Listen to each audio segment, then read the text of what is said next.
It's a busy week on Capitol Hill as a foreign aid bill picks up traction in the Senate with a focus on crucial aid for Ukraine and Israel. And on the election front, age comes into focus for both President Biden and former President Trump.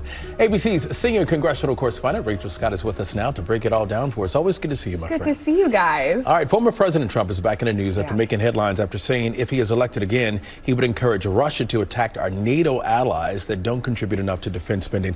What's the fallout behind these comments here? The backlash was swift and it was fierce. Look, this is America's most important military alliance, NATO. We've been part of it for decades now. You have the former president threatening to upend this if he's reelected. Then you have the NATO chief saying that this just undermines the alliance completely. You have President Biden calling it appalling and dangerous, even his own Republican rival Nikki Haley taking aim at him over these words. But he's standing by them. Okay, it's an election year. Everyone's talking about it.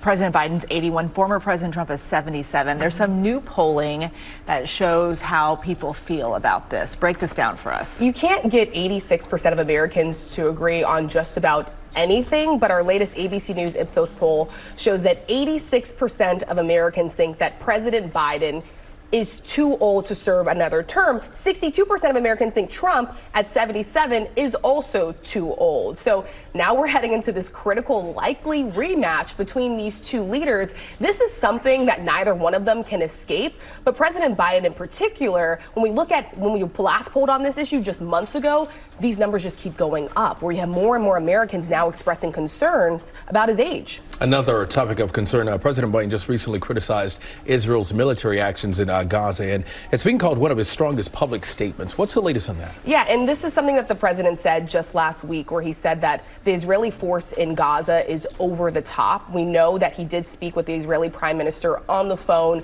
just this past week in a 45-minute call. He has been under pressure from the left. You've seen it at some of his events where you have all of these protesters coming in demanding a ceasefire. It's been interrupted multiple times. So you have Biden urging Netanyahu now to really consider the loss of civilian life. He's really putting that pressure now on the Israeli prime minister. Let's talk about the aid. There's a bill for Israel and Ukraine that could clear the Senate aid bill. That's the same kind of thing that they had put into that border bill that collapsed last week as well. What's going on here? Yeah, so you had this massive bipartisan package that Republicans helped negotiate, by the way, border security in exchange for additional aid to Israel and Ukraine. Well, Republicans suddenly backed out of the border security measures. They were receiving pressure from Donald Trump. So now they've abandoned that altogether. They're now just pushing forward with only aid to Israel and Ukraine.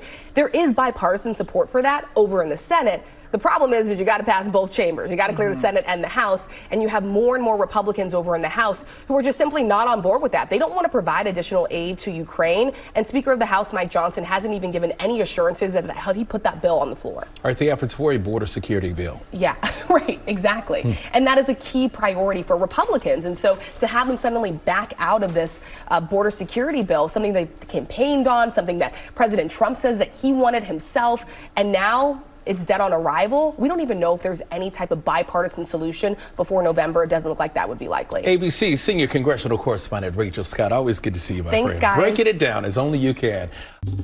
Well, hey there, GMA fans. Robin Roberts here. Thanks for checking out our YouTube channel. Lots of great stuff here. So go on, click the subscribe button right over here to get more of awesome videos and content from GMA every day, anytime. We thank you for watching, and we'll see you in the morning on GMA.